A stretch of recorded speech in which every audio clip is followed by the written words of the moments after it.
Salam sejahtera semua. Hari ini kita mau bincangkan tentang haba penyesaran. Hari itu Miss cakap haba peneutralan kan? Salah, kita bincang haba penyesaran dulu. Sebelum ni sudah belajar haba pemendakan. So kita sekarang beralih kepada jenis yang kedua, iaitu haba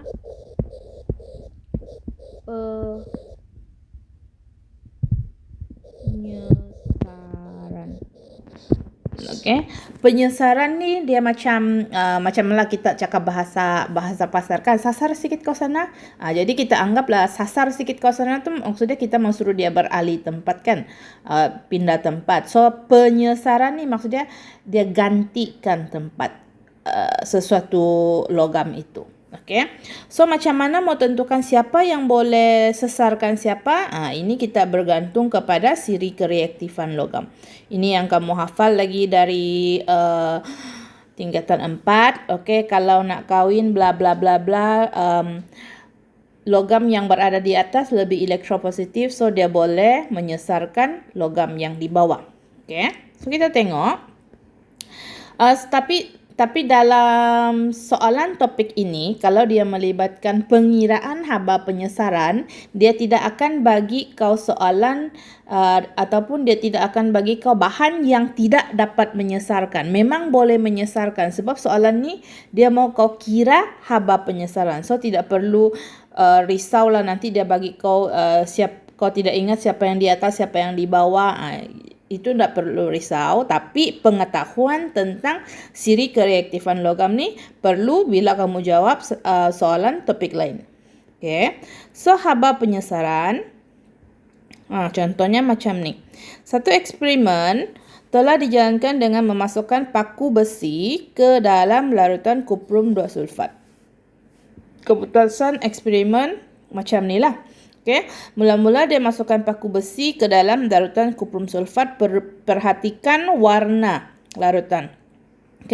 Warna larutan ini mula-mula dia biru sebab warna Cu2+ ialah biru. Cu2+, warna dia ialah biru, sebab itu kuprum sulfat berwarna biru. Ini banyak kali sudah kita belajarkan, dalam redox pun ada belajar. So selepas satu tempoh masa, paku tu dia jadi macam ni. Lepas tu warna dia bertukar jadi hijau pudar. So sekarang kita masukkan paku besi. Paku besi ialah Fe. Fe, ferrum, ke dalam kuprum sulfat. Jadi kita tengok kenapa dia jadi begitu. Kita tengok dulu persamaan dia, baru kita bincangkan dia punya pemerhatian. So persamaan apa yang berlaku dalam tabung uji itu ialah ferrum, ini ialah paku kan. Kita tambahkan ke dalam kuprum sulfat. Ferrum ni dia lebih elektropositif berbanding kuprum. Kita tengok di sini ferrum duduk di atas kuprum, jadi dia akan rebut tempat duduk kuprum. So, bila dia rebut, dia jadi apa? Kamu perhatikan Fe, dia akan jadi Fe2+. Ini sebenarnya ialah redox jugalah. Dia ialah tindak balas redox juga. Fe jadi Fe2+.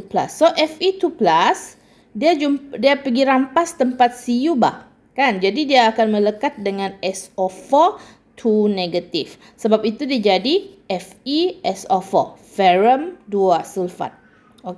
Dan Cu2+ di sini, dia menjadi Cu. Cu2+ jadi Cu. Ini adalah proses penurunan. Sebab daripada 2+ jadi kosong.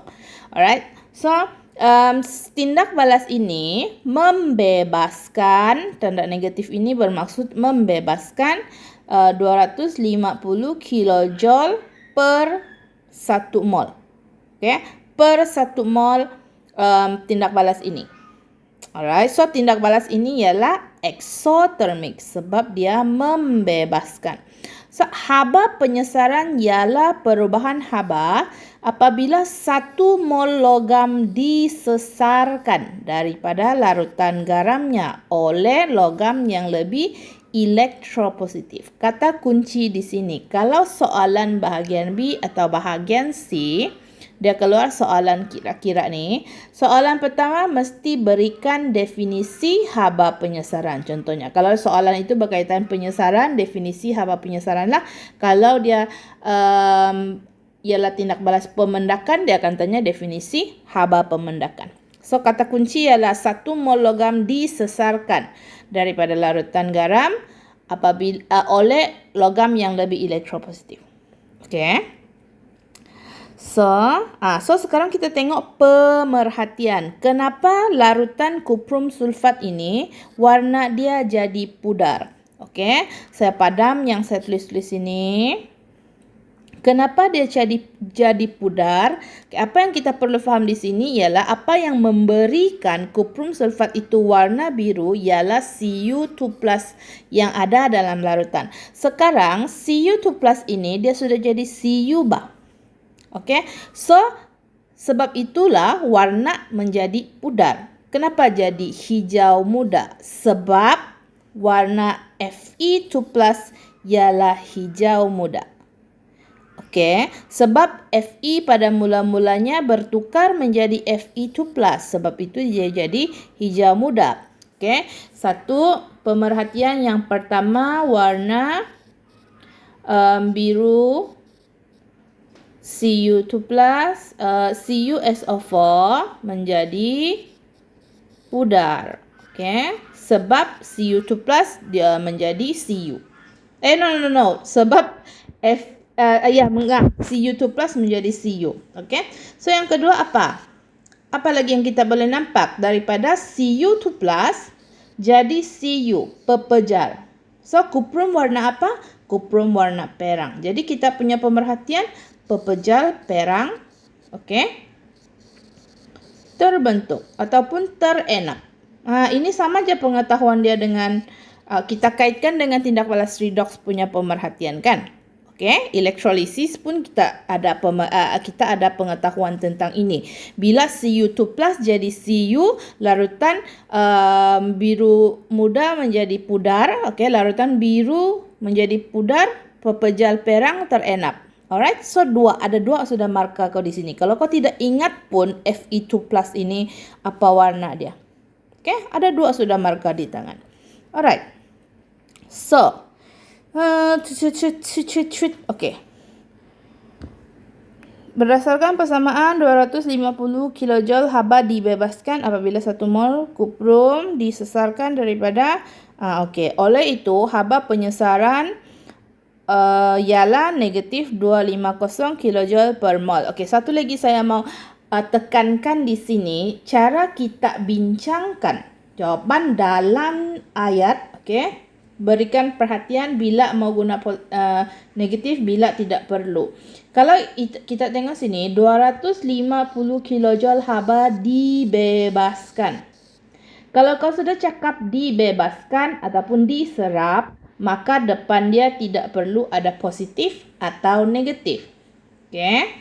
So, kalau ini kita bincangkan tentang haba penyesaran saja kan. Kita tidak bincangkan diserap atau dibebas. Kita hanya cakap haba penyesaran.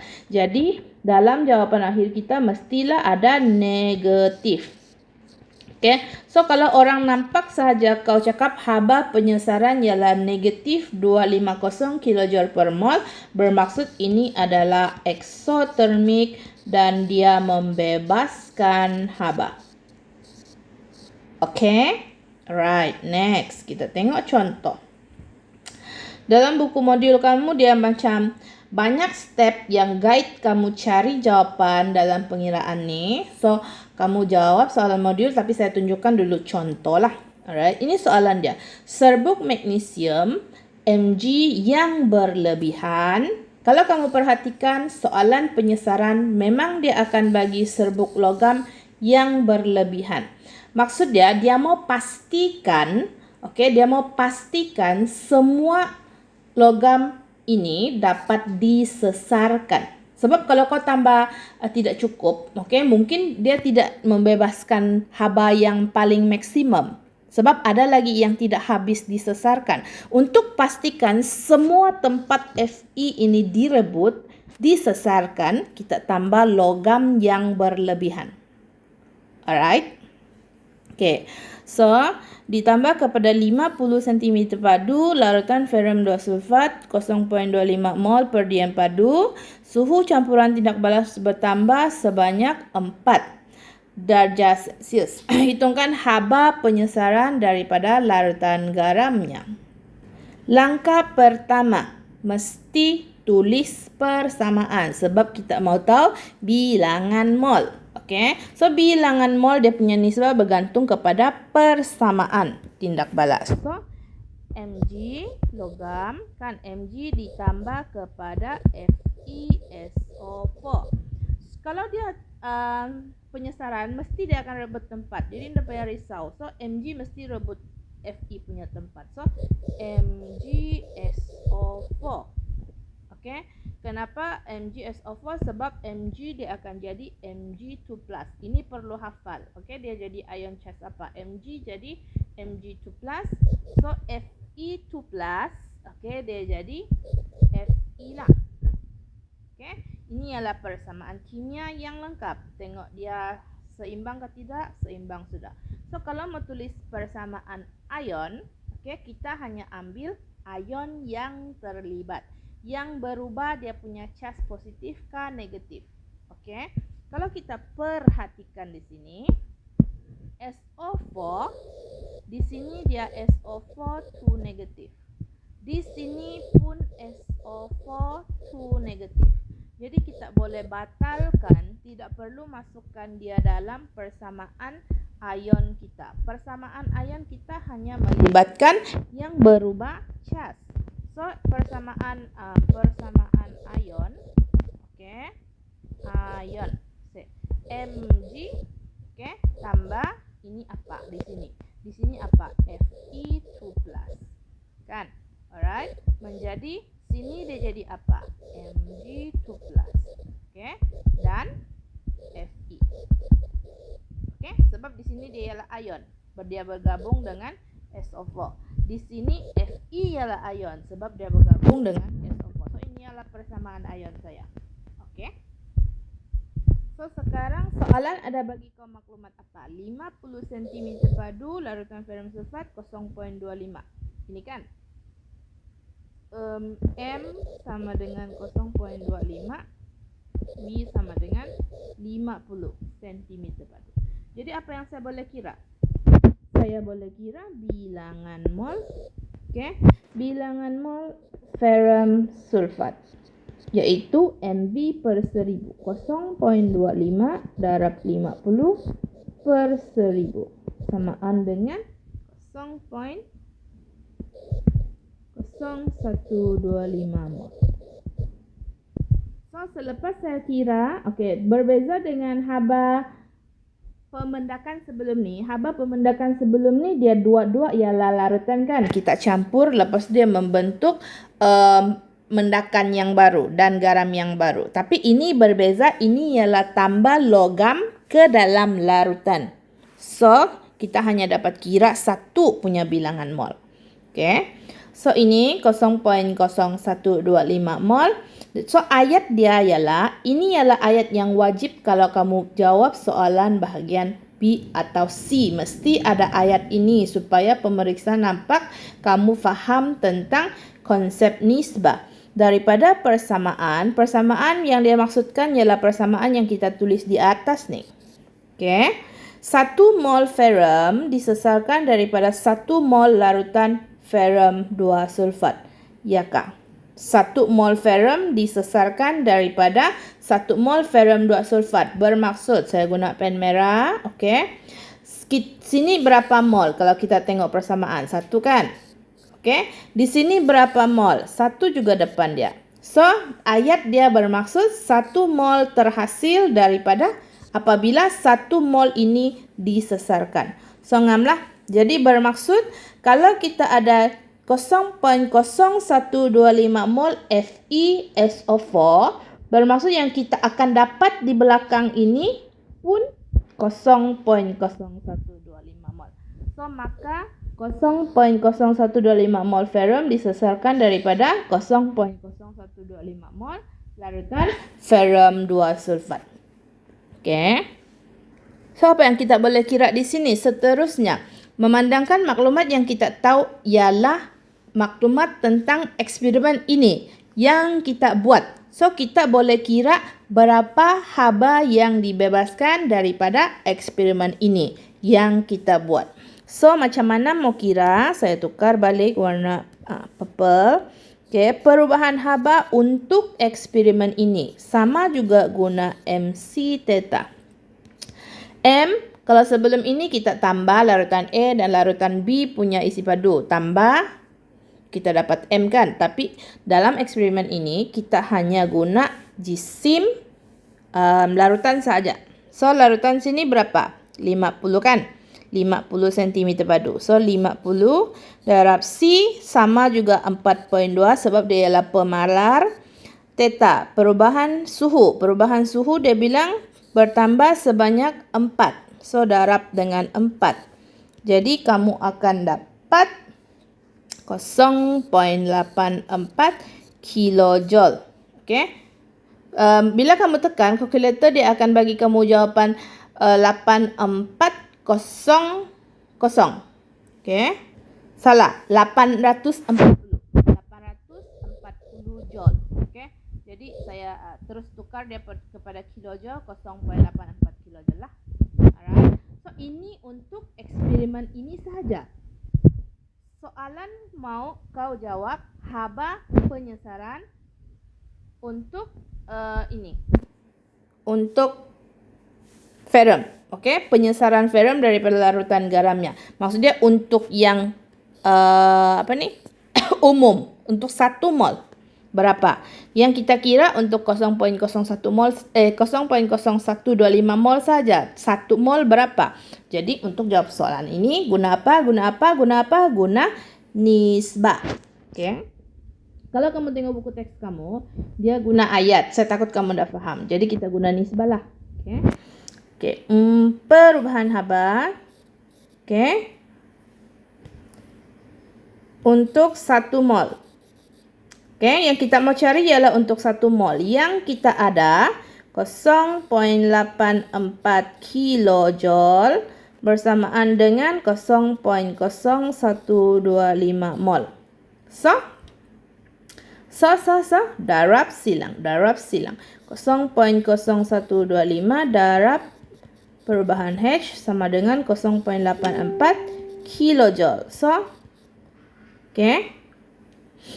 Perubahan haba untuk selamat, okey. Ini kan kita tekan kalkulator tidak dapat tekan bah. Jadi kita letak dia 840 bahagi dengan 0.0125. Okey. Ini 840 ialah kita tukar kepada joule lah. Kita tidak mau kilo. So, jawapan dia 67200 joule. Tukar kepada kilojoule, 67.2 kilojoule haba untuk 1 mol. Okay. So, kita buat jawapan akhir. Okay, haba penyesaran ferrum. Okay. Macam ni. Perubahan haba. Okay. Oops, bidak-bidak.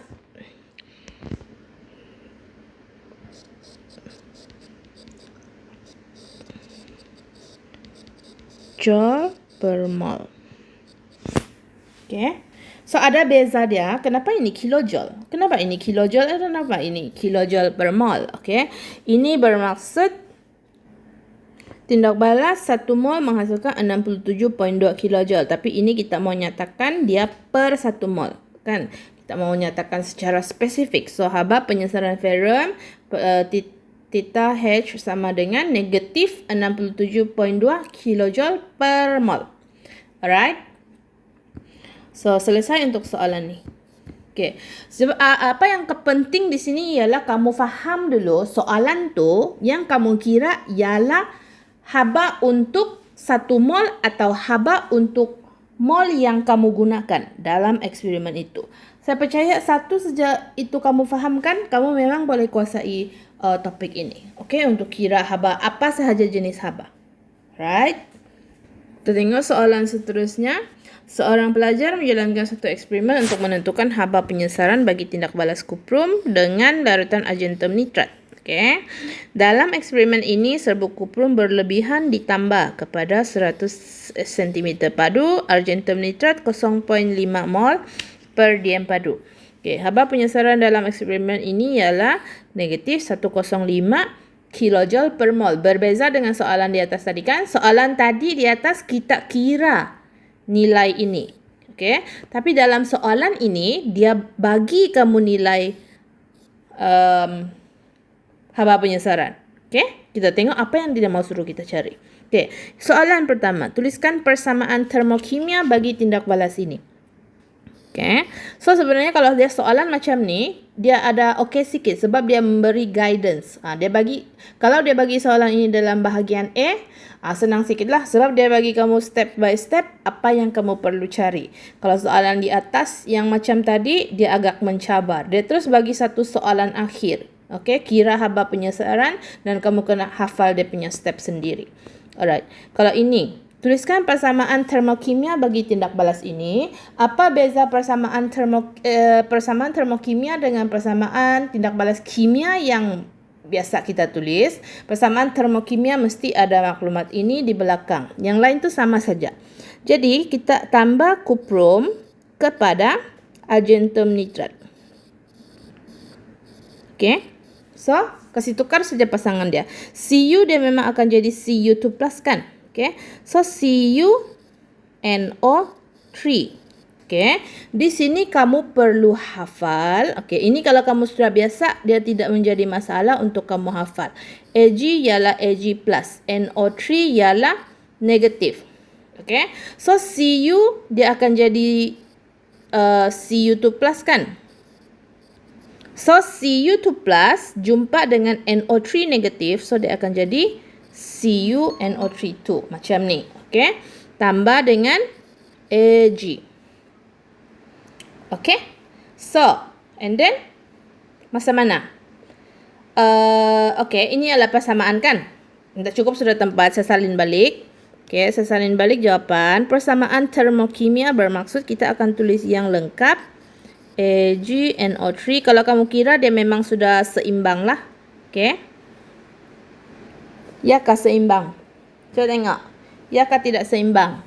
Belum seimbang sebab NO3 ada 2. Okay. NO3 ada 2 jadi kita tambah 2 di sini. So 2 Ag.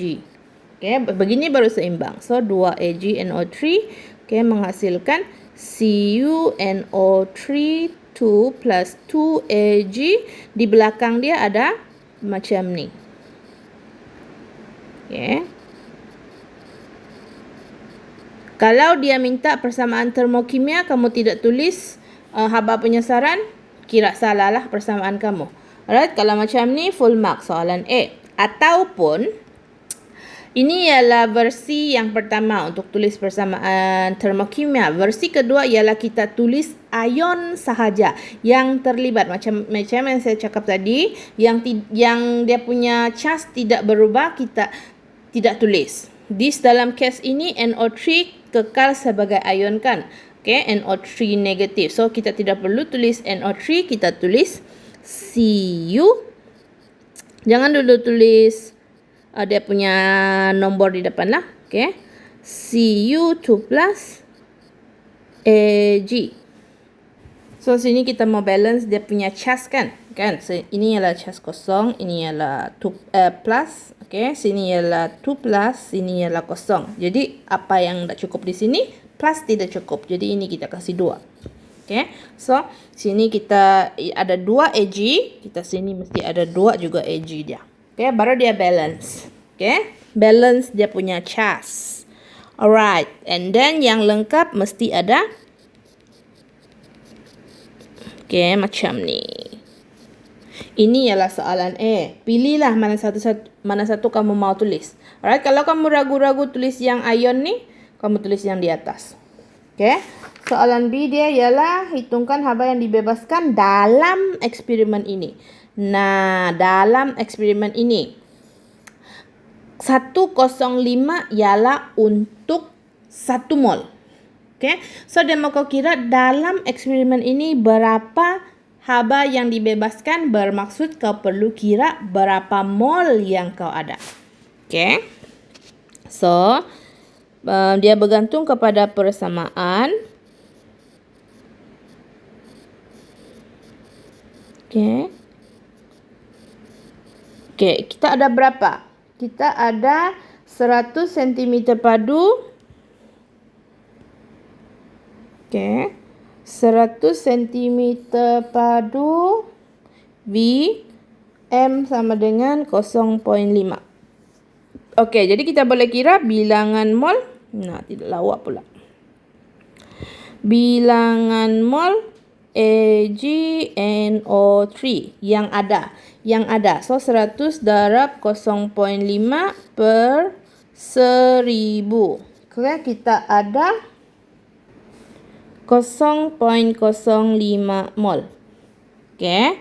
So macam mana mau kira 0.05 mol ni berapa haba? Guna nisbah. Okay. So sekarang saya mau kira persamaan ini punya perubahan haba. So perubahan haba untuk 0.05 mol. Okay. So ini untuk 105. Berapa mol? 105 ini ialah berapa mol? 1 mol. Kan? So, perubahan haba untuk eksperimen ini ialah 0.05 darab 105. Jawapan yang saya dapat 5.25. Okey. Perlu ingat di sini saya guna 105 ialah kilojoule. Kan? Kilojoule kan di atas dia bagi 105 ialah kilojoule. Jadi bermaksud jawapan saya di belakang ni saya tidak hilangkan kilo dia. So, perubahan haba untuk eksperimen ini ialah 5.25 kilojoule. Right. Okay. So ayat dia, okay, daripada persamaan. Okay. Buatlah ayat 1 mol.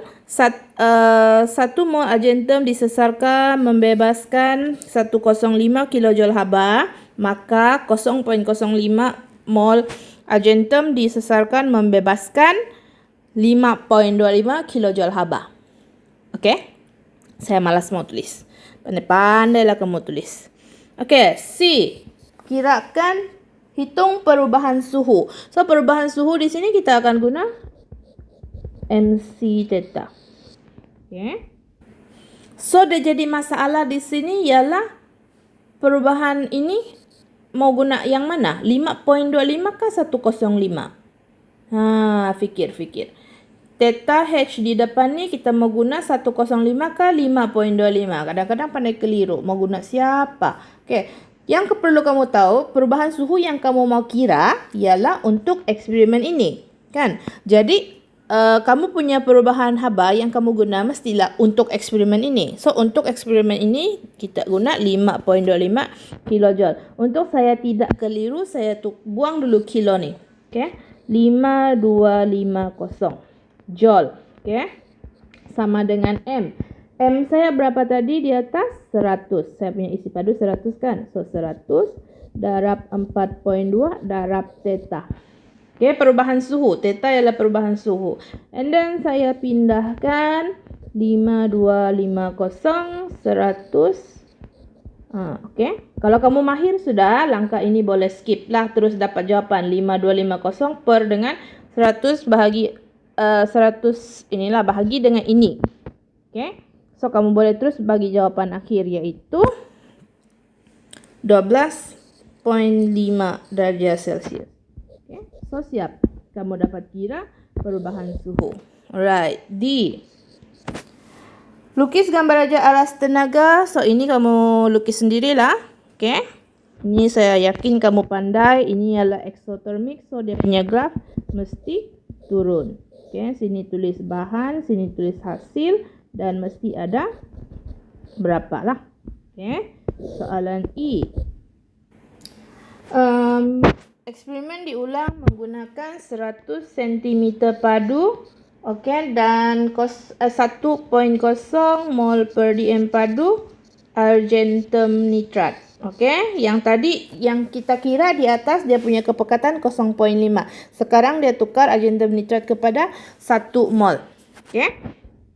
So cuba fikir dalam otak macam mana agak-agaknya kita mau selesaikan soalan ni. So sebenarnya dia sama saja. Oke, cuma dia tukar bilangan mol. Dia jadi lebih pekat. So yang pertama kamu kena cari bilangan mol argentum nitrat. Oke. 100, 1, 1000. So, jawapan dia 0.1 mol. Okey. Dalam eksperimen ini, 0.1 mol. So, mau cari dalam eksperimen ini berapa haba dibebaskan? Gunalah nisbah. Okey. Untuk eksperimen ini, 0.1 mol. Okey. Untuk keseluruhan, kita guna 105 kilojoule. Okey. Kalau kamu tukar jadi 000 pun bolehlah. Okey, 105,000. K tu tukar kepada 1000. Okey, bersamaan dengan 1 mol. Okey, so bila kita darab silang, kita akan dapat perubahan suhu untuk eksperimen ini ialah 105,000 joule, iaitu 10.5 kilojoule. Untuk eksperimen ini kalau kita guna 1 mol. Alright. So dia minta kamu kira hitungkan perubahan suhu dalam eksperimen ini. Okey. Dalam eksperimen ini kan 10.5. Jadi saya guna MC theta. Kan? So 10.5 kilojoule. 105,000 M saya yang guna untuk eksperimen ini ialah 100 juga. Okey, darab dengan C iaitu 4.2 theta macam ni lah. Okay. So saya kira-kira terbalik-terbalik, saya dapat theta sama dengan 25 darjah Celsius. Okay. So bermaksud dia akan mengalami perubahan suhu yang lebih besar lah yang di atas. Kalau kita guna 0.5 mol, perubahan suhu 12.5 saja. Tapi kalau kita tukar kepekatan kepada 1 mol per dm padu, dia akan jadi 25 darjah Celsius. So dia bilang terangkan sebab perubahan suhu ini berbeza daripada yang berlaku di C. Kenapa dia berbeza dengan yang di atas? Okay. So perubahan suhu ni disebabkan oleh apa? Oleh bilangan mol kan? So, kita punya jawapan, okay, bilangan mol larutan adalah 2 kali ganda. Okay. Maka perubahan suhu juga adalah 2 kali ganda. Alright, siap. Okay, siap untuk soalan ini. Kalau soalan terangkan mesti dalam ayat. Okay, saya harap boleh faham topik inilah yang saya terangkan nih. Okay, sama aja, lebih kurang sama aja dengan haba pemendakan. Alright, sampai sini saja. Nanti saya bagi latihan. Thank you. Goodbye.